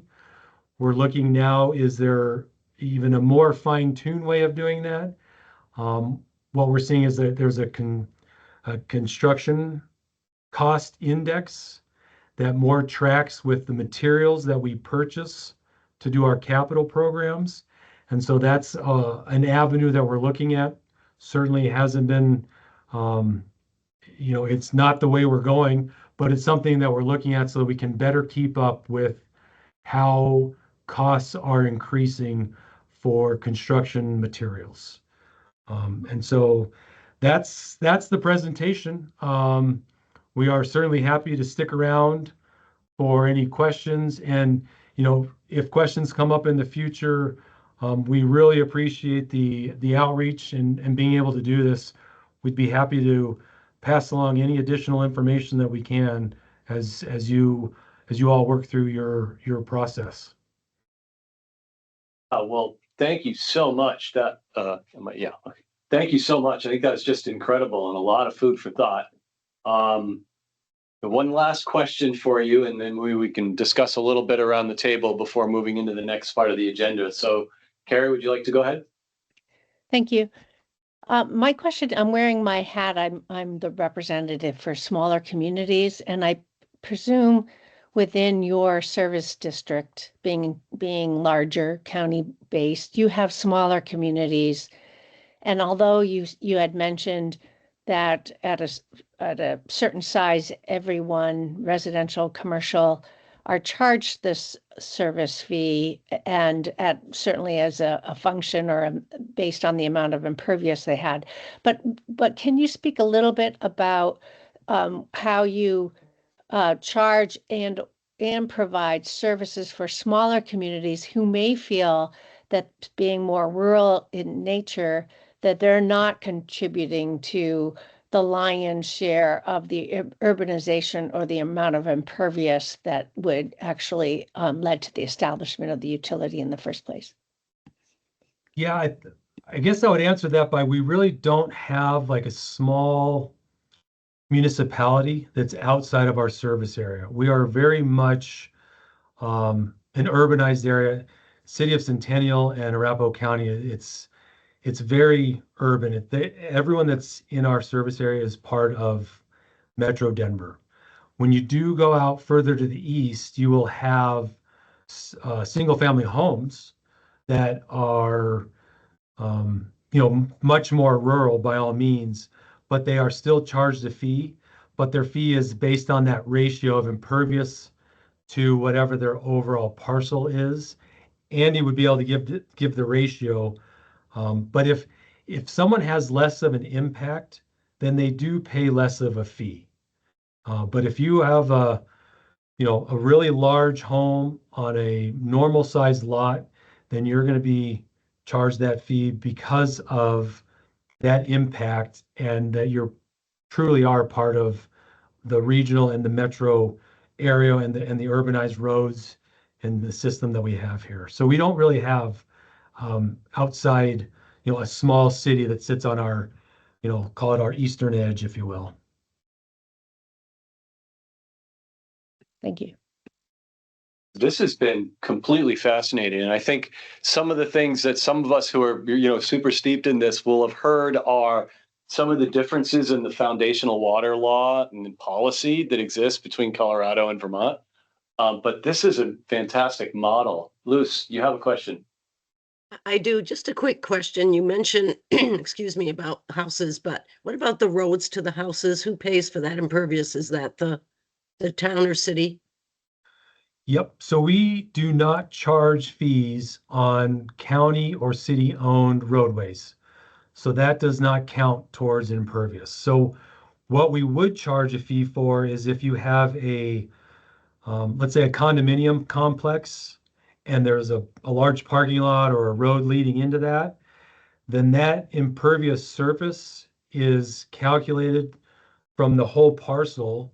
And then Andy divides that area up amongst however many units live within that area or that condominium complex. And so it's charged amongst them all. So they all the residents in that community pay for their small portion of that road. So you can think of it just being slivered up in 30 or 60 little polygons. That's each polygon is tied to one unit, and then that's how that fee is determined. Andy, is there any more you would add to that? Yeah, that's pretty accurate. There's different flavors of it. Sometimes an HOA might own a private road. In that case, we bill HOAs directly. So our models kind of spit all that stuff out based on parcel categorizations. So yeah, I mean, one of the things we didn't get into very much is for non-taxable entities, we bill them directly and on a SEMSWA invoice. So we work all that stuff out. But yes, public right of way is off the table. We don't bill for that. Thank you. So let me, Jenny, if you don't mind, jump in because it's right on this topic. So if you are fundamentally the MS4, the municipalities have no stormwater requirement. Who's managing that road impervious? Or that stormwater from those roads? Or are you just catching it kind of for free, so to speak? Yeah, we maintain all of the public infrastructure. So that's essentially, the work we do comes off of those roadways into the pipes, everything that we maintain, all of that public infrastructure into the drainage ways, which we also maintain. So that's a good distinction. But it comes to the same because your fee is billing all residents, all property owners, everybody that uses the road. So it's getting caught that way as opposed to getting caught by the municipality. Right. Yeah. Jenny.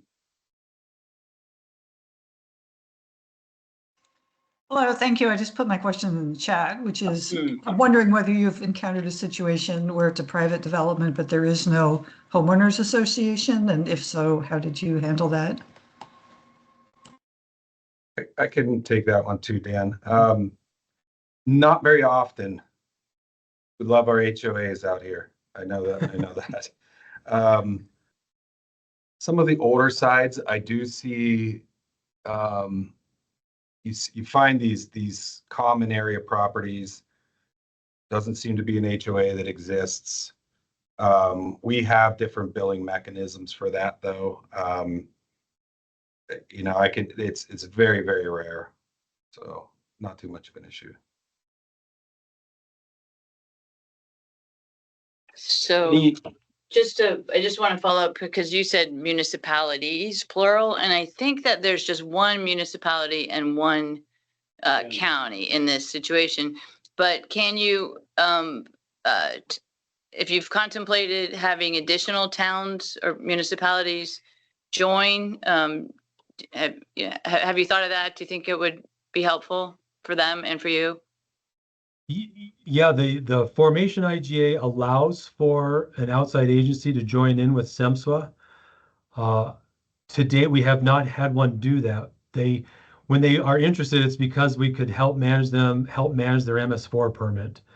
I think where it gets a little interesting is the board composition. Is with the 3-2 vote, the city maintains control over SEMSWA, and so you would have to figure out, politically, how would that work? Would that new municipality be a voting member? Would they just want to have maintenance done? Would they want to have a say and how much of a say? So we have not had anyone join, but it does allow for it. Gianna? This is feeling my way through the MS4 structure in Colorado and trying to maybe understand a little bit more. If the city and the county were two separate MS4s and created this SEMSWA to support that, does your infrastructure can you address one MS4's obligations on county, like the city's MS4 obligations on county land? Or do you kind of mix and match the need, or do you have to keep those boundaries around what the city's obligations are and treat that there, and what the county's obligations are and treat that there? Yeah, I'll start and then Ashley can help finish. So water quality and the MS4 requirements are done on the property. And then if those properties discharge, we do have properties that have that 2010. So they do some amount of water quality, but then they are tributary to a regional system. And the regional system does not care if it's in the city or in the county. That water quality facility, the regional one, treats it just based on the flow that's coming to it. It does not matter what jurisdiction that water came from. And so we have flows coming from upstream that are from Douglas County, which is the county to the south of us, within Arapahoe County and City of Centennial, and those will be treated in one regional water quality facility that we manage, but knowing full well that they've all done their part upstream to meet that requirement of doing some amount of water quality at the site level. If there's something else, Ashley, you would add to that, by all means. I would just add our record keeping component for that arrangement is just to have agreements in place if folks are using a facility that's within our service area, but they're outside of the permit boundary, and that's worked really well.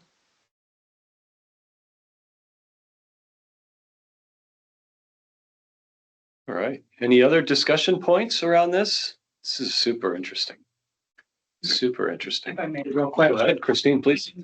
This is kind of a comment. So I lived out there and worked in the SEMSWA district with the general contractor for 5 years as their environmental compliance specialist. And I will say a couple of things I found it advantageous about this structure from a contract private development is the construction permits, it's the consistency wherever your site is.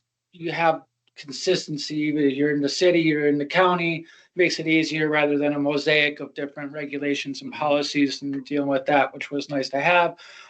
There also, as they talked about, a lot of floodplain work, which I always thought turned out beautiful. It was very aesthetically pleasing versus, the sheer walls that resulted from the flooding and stuff. So it also had its challenges because we were a regulated community. But anyways, wanted to say that ultimately I found a lot of value in it from the outside looking in, just not when they were on site inspecting us. Thanks, Dan. Okay. All right. Well, thank you so much. You're welcome to stick around if you want to hear the remainder of the conversation. But, to the four of you from SEMSWA, really appreciate it. And, it sounds like I was kind of on the side asking Christine, who had brought your identity to this group. You're the only game in Colorado that's doing this, but this sounds pretty unique generally. Are you aware, maybe final question, are you aware of any other regional scale utilities that are doing what you do anywhere else? I know Specific to stormwater? that there are some. I don't know where they are, and the only reason I know it is because one of our engineering firms, Jacobs, who helped, they were in the process of the cost of service study and they helped create SEMSWA. They have a group that they have a manager here in Colorado, and then he works with a team actually back in, I think, Maryland, where they have done this in other places around the country. So yeah, there are some of these out there. I just don't know where they are. Jacobs, by all means, would know where they are and who they've worked for. Great. Okay. Actually, in Florida, they have water management districts. I don't know if you're familiar with those. They're similar. They have taxing authority. They're watershed based, geographically rather than political. They manage the drainage. Right, and a lot more. Yeah, and stormwater, floodplains. But are you aware of those? I mean, there must be some others. No, the closest thing that we have out here is the Mile High Flood District, and that was formed back in the early 60s when downtown Denver got flooded. Somebody, Scott Tucker, said, "Hey, we need an agency to help manage this flood control." And so he, along with Ed Kreiser, who actually to this day is our attorney, went to the state legislature and got the Mile High Flood District formed. And so they manage, and they're one of our resources. So when we're going out and doing projects in major drainage ways, they are a very big funding partner. They can pay up to 50% of the project costs. But that's the closest thing that we would have around here. That would be something like that. And the Mile High Flood District there's a 7-county metro area that surrounds Denver, and that's essentially the borders of the Mile High Flood District. And so we have a representative that works with us down here in Arapahoe County. So Arapahoe County covers us and the city of Centennial and anyone else that's in Arapahoe County. We all vie for those funds that the Mile High Flood District collects. And they have a mill levy on everybody's property in the metro area. So they collect a fairly substantial amount of money to help do this work along all 7 counties. So we just work with the one that's in Arapahoe County. So the money they collect in Arapahoe County is up for grabs to all the cities and municipalities in Arapahoe County. That'd be the closest thing I think out here. All right. Okay. Well, let's advance in our agenda. So the next section is just a little bit of a reprise of our conversation about the TMDL. And I think what I might do is just try and phrase it like this. So I'm hearing from the work group teams that there appear to be kind of different perspectives on what our goal is here. And it kind of comes back to the Venn diagram that Gianna had showed earlier. Really great Venn diagram. Are we managing all water issues? Are we managing stormwater issues at the watershed scale? Are we managing 3-acre stormwater sites? For SEMSWA, those are the residual designation sites. And some of the solutions that the team is hearing and that we're talking about internally reflect differently on whether or not we can do that within the TMDL. So I kind of wanted to throw out what we're seeing as some of the different goals that folks are trying to meet, and then maybe talk a little bit about how those goals square up with the TMDL. So primary goal, trying to help Vermonters meet the cost burden and contemplate different ways to share the cost burden, right? So that doesn't really affect the Am I getting this? I'm getting this about right. Yes. I think so. Yeah. Okay. Hear more. Let's hear more. Yeah. Right. Okay. But the scale of what we do and whether we contemplate going to get the reductions in different areas of the TMDL is where I think we have to be a little bit careful. So the idea of doing nature-based solutions is an excellent idea if we're keeping it tied to the waste load allocation side of the TMDL. EPA won't care, right? That we're getting the reductions, we're getting the reductions. If we get the reductions from a nature-based solution project that offsets, and I'm using that term not precisely, right? Displaces the need for a 3-acre site, great, because we can account for that reduction. If we start talking about not capturing those nutrient reductions from those sites and then going over to the load allocation side and doing some floodplain projects over here that don't have a responsible party to maintain them over the long term, then I think we start to get a little bit outside of the space of the TMDL. And I just wanted to kind of offer that. One other piece I just wanted to offer is as we talk about the scale of the solution, like a large scale, almost statewide type solution would make it harder much, I think, to index to the requirements of the Lake Champlain TMDL, which is kind of where we are now, and might kind of run against Vermonters' gestalt of how things should happen too. So I just wanted to open that up for conversation and see whether we've got our finger on kind of an area where we might want to be a little bit more clear about what our goals are, or whether things are good. And Neil, are you just talking? And I appreciate you bringing that up, Chair, when you're asking. We asked you to come speak to this a little bit, and I think we'd heard from the committee this question of like, we've talked about the TMDL in a couple of different committee meetings, and do we want to kind of come back to this? Like, what does that mean in terms of the scale of the solution? So having an opportunity now to say, like, does that make sense, or really just open up any questions about understanding what you mean by like waste load and load allocation, but a natural resource project being okay in either. And so what that could look like. So that's some of the reason that's on the agenda today. Hopefully it makes sense. And if we don't need to talk about it, that's fine. I like what you said. I'd like to come back to this in like a month. Okay. I mean, there's some work happening in at least the Chapter 1 work group that I think relates directly to what you're talking about. And I would like to have those conversations with the Chapter 1 work group.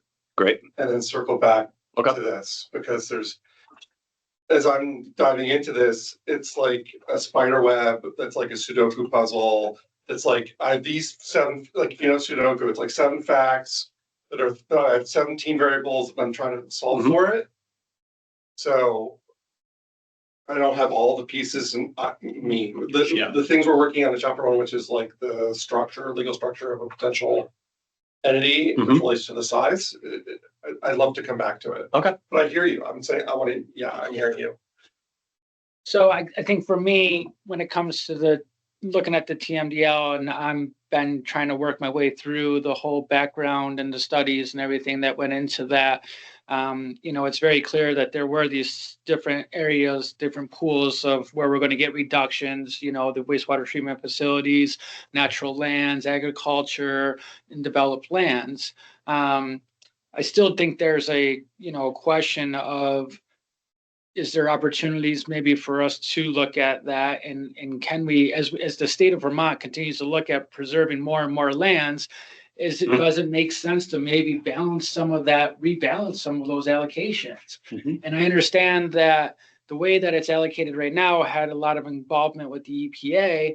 And I guess one of the questions why I keep bringing that one, the TMDL back up, is as we're looking at regionalization and maybe looking at capturing some reductions in other parts of the watershed, if we look at a watershed, focused approach, can we look at could we capture more reductions in other areas and bring that back to the EPA and say, we understand that we had this allocation for developed lands, but we think we may be able to increase our, reductions in this area or in this area to help rebalance that. I think that conversation can totally happen and is actually happening a little bit now, just with regard to how reasonable assurances are accounted for. And that's because EPA is interested in the pace of our accomplishments. So the Clean Water Performance Report that you all were made aware of, right? It shows a pace of accomplishment. 10 years in, 37% of the way there. So I think that's great news personally, but if we're 10 years into a 20-year span, maybe it should be 50%, right? Maybe it should. Couple things. It's EPA's TMDL, right? So it's not our TMDL anymore. Our TMDL was overturned by the courts, and under Clean Water Act law, it means EPA promulgates. So they did. So they do have the final say. I think they would be open to it. Something I spoke about in Representative North's committee a bit last year is that there are other eyes looking at Lake Champlain and its assimilative capacity. So there are 2 TMDLs for Lake Champlain. There's the Vermont TMDLs, all 11 of them. And then there's the New York TMDL, which is quite a bit older. And New York may be interested in some capacity. And no matter what happens, if the TMDL were to formally reopen, there's an agreement made at the time EPA promulgated their TMDL that New York would have the opportunity to relook and reopen the TMDL. Under no circumstance do I see Vermont gaining in assimilative capacity. Under any circumstance, I see Vermont having a more restrictive amount of nutrient that we would be allowed to send down to the lake in order to comply with standards under that scenario. So it's really an interesting thing. I hear that. So thank you. Yeah. Why? You're learning about that for the first time, I can tell. So why would Vermont be, I was thinking, let's have Vermont sell our amount to New York. Well, I think if we're the other way around, New York, we probably buy it from the state of New York, right? Because we need it. Okay. But that probably doesn't happen. From a technical perspective, when the TMDL was recalculated with more water falling on the landscape and the way they remodeled it, basically the lake had more ability to assimilate that phosphorus without becoming impaired. So because the lake can take a little bit more and only Vermont's TMDL was being restructured, the amount that we can send in is reflective of the remodeled capacity in the lake. The amount that New York can send in under their TMDL is reflective of the old capacity, which is lesser. So we can send more? Yeah. I mean, I hate to say it, like we can pollute more. That's not thing to say out loud. It's not, yeah, it's kind of like that and it's kind of not. But in any case, fair enough if you want to cast it that way. So it's really nuanced. I know that Carrie was involved in this deeply at the time that it all happened. And Jenny Patterson from LCC, go ahead.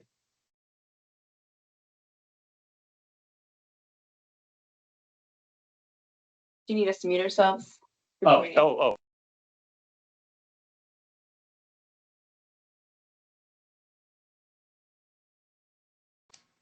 Sorry about that. I could not locate my cursor to turn my microphone on. I apologize. Very interesting discussion. I raised my hand mainly to say that I agree with Chris that it'll be good to circle back to the Venn diagrams once we have drafts of the first 3 chapters and have a clearer idea of kind of how different approaches might interact with the TMDL conversation. But I think the follow-up conversation that occurred after Chris spoke was also really interesting. And I do see, and I have seen from the beginning of this committee's work, that we do potentially have the ability to come forward with a solution that might be well received by others, recognizing that it is within the EPA's purview, if we have an approach that could work better than the current system at reducing phosphorus. I don't know if we'll be able to get there, but I think it'll be an interesting conversation to have once we've done a little bit of work on the chapters. Yeah, thank you. Anything else on that? I guess I'll just chime in that from the House Environment Committee's point of view, that is exactly what we were hoping that this study committee would accomplish is that regional districts would take on the accounting that was within their boundaries. Yep. And that we would find more efficient ways to accomplish the overall goal of the TMDL within that district boundary, and which might involve therefore re-adjudicating or adjusting the allocation of the TMDL accomplishment across the different sectors. Yeah. No argument. Yeah, that's exactly what we were hoping. So yeah, that's what you're all thinking, and it sounded like that's what the folks in Colorado were kind of doing. Most definitely, they've got an overall requirement. It's not indexed. It's different because it's not indexed to a reduction of nutrients to meet a target, right? So they don't have that overlayer, though they will. What I did find interesting in their, they were usually talking about stormwater, but then every once in a while they talk about water quality. And it's like, how much of the water quality Venn diagram did they take on? And I never really got a super clear picture of that. I don't know if you all were maybe clued in as to what was going on there. I did. So to Carrie, let me just give a go at answering, and Terry, ears open to make sure I got it right here. Stormwater deals with, water flow, channel protection, groundwater reinfiltration, and water quality protection. And different practices get you there. And I think they are doing water quality practices to achieve the intents of the MS4 without the overlayer of a reduction requirement under a TMDL, which is why Chris asked this question. They also have water law out west, which is people own the water before it falls on the ground. So a farmer 10 miles, 30 miles downstream may own the water that's falling on your land on the school property. So they have the responsibility to let that water flow down the river. So it goes, they're not solving for infiltration and water pollution, that they're solving for whatever the MS4 is telling them. It's totally different. Yeah, good point. Yeah, different set of problems. Is that what you're saying? Than what we do. Okay. What is it, the 34th meridian, and they're west of it, right? So that's where the water is less. Yeah, no, it is like yeah. different laws. Carrie. And I'm just going to stand for. I wanted to bring to everyone's attention, there's something called the Western Kentucky University Stormwater Utility Survey. They produce this survey, I think, every 2 years, maybe every year, but I think it's every 2 years. And that identifies, we have across the country some 2,000 to 3,000 stormwater utilities. And it sort of describes the various approaches and the type of utilities. It also has, in this year, has included Canada too, and how many stormwater utilities Canada uses. What I found interesting is that I just did a quick eyeball look at the utilities listed there, and it wasn't fully complete, but the regionalization is really based on a county level. Florida, Georgia, Indiana, Kentucky, others, when they talk about a regional, they're looking more at the county level. They could probably functional of having county government. But the only one I saw that was beyond one county was, I think LA had a city and a county, but for the most part, when they talk about a region, they're looking at a county. I'll complete that work by kind of eyeballing the rest of that report, but I wanted to bring it to your attention. I think we have it listed as in our library here, but it's really interesting to see the different approaches and also the different types of fee structures, something in our subcommittee, Chapter 3 subcommittee, are looking into. Great, Carrie, thank you. So so they really are unique then, aren't they?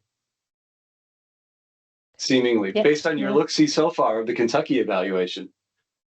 Yeah, I mean, it is urban. It's kind of like taking 3 boroughs of New York or something along those lines. It's a pretty urbanized part of the metropolitan area of Greater Denver. Which, wearing my small town hat, is something I'm focusing on, obviously because of the equity issue, the cost issue, and I think a part of that grand bargain under our this last TMDL was that real balance between the various sources, various size of those sources, and we got everyone to the table. But you can imagine every sector is grumbling about their responsibility, and they stay in the game because for two fundamental reasons. One is, well, what are the other guys doing? The other sectors doing? And when they hear about that, everyone has got as part of this goal of restoring surface waters for the state, there seems to be a tempering of that. But so that's a fundamental reason. And the other one is cost, because if we fail, EPA's TMDL, or really it's the state of Vermont, if the state of Vermont fails, the burden is placed on our wastewater treatment plants. And we know that the cost of greater phosphorus controls at the point sources that we have are just going to be really expensive. You think it's costly now, it's only going to be that much more of a, a time where we would be really need to think hard about the implications. All right. Thank you. Senator? If we have time, just a couple of things. So it's really helpful for me to just learn about the issues in this, MS4. So I'm in Brattleboro, Union County. We don't have this issue yet. I hope that we won't have it. If we do, it'll be nitrogen, right? Yep. So my goal, or the reason I am coming to these meetings is I have used stormwater utilities. I was in one in Florida. It was a town based. So Florida has multiple ways of managing water, right? Some flood and some water quality. But Brattleboro has been working on creating a stormwater utility for years. And so Brattleboro has a wastewater treatment plant and potable water, a fair amount of flooding in the downtown. We actually now have 2 restored floodplains. And Christine, just to your point, I have been promoting before this all happened that a stormwater utility is a way to fund floodplains. And I actually got in the, like 2 years ago, there was a change in the stormwater statute here. And so I got floodplains as something that we can spend money on. So, but so it's really important that they have that authority, and they do. And there were a couple other little details that we got in there. But I think there's benefits.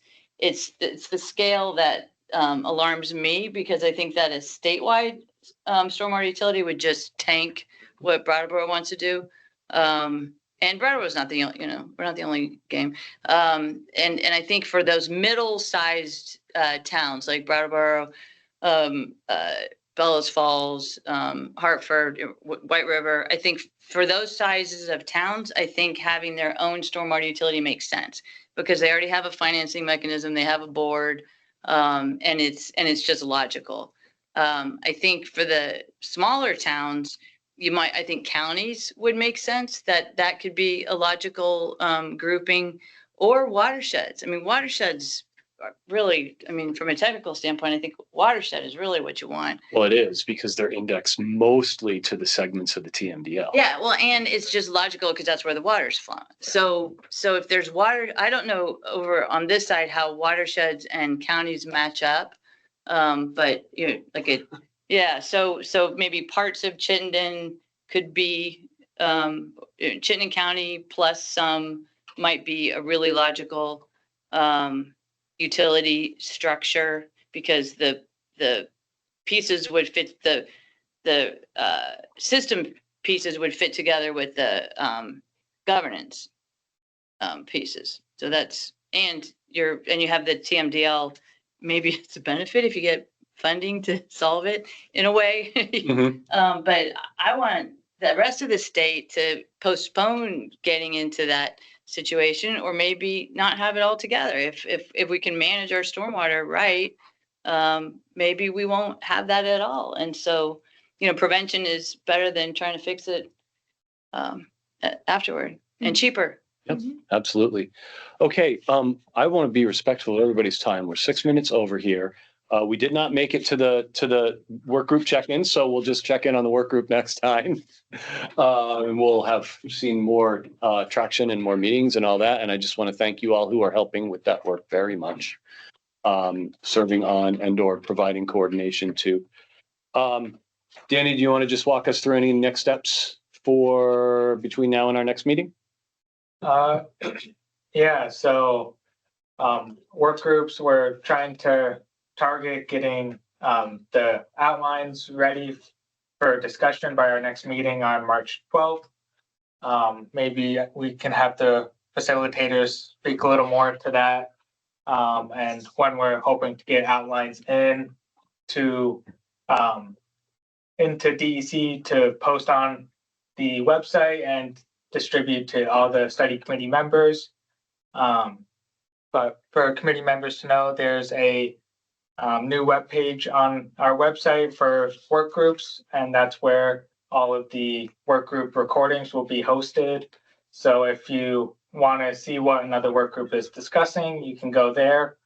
And a couple committee members also requested an updated performance report from the Vermont Clean Water Initiative, and that 2025 Clean Water Initiative performance report is now live and it's linked in our agenda.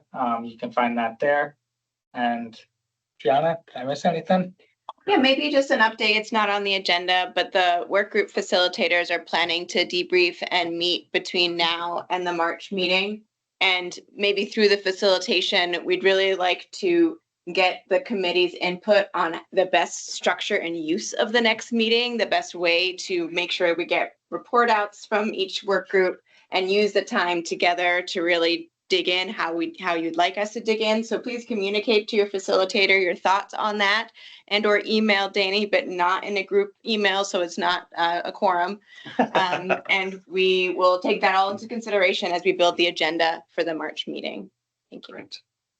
All right, everybody, thank you so much for your time. This was incredibly informative today, so appreciate it, and we are adjourned. Thank you. Thank you.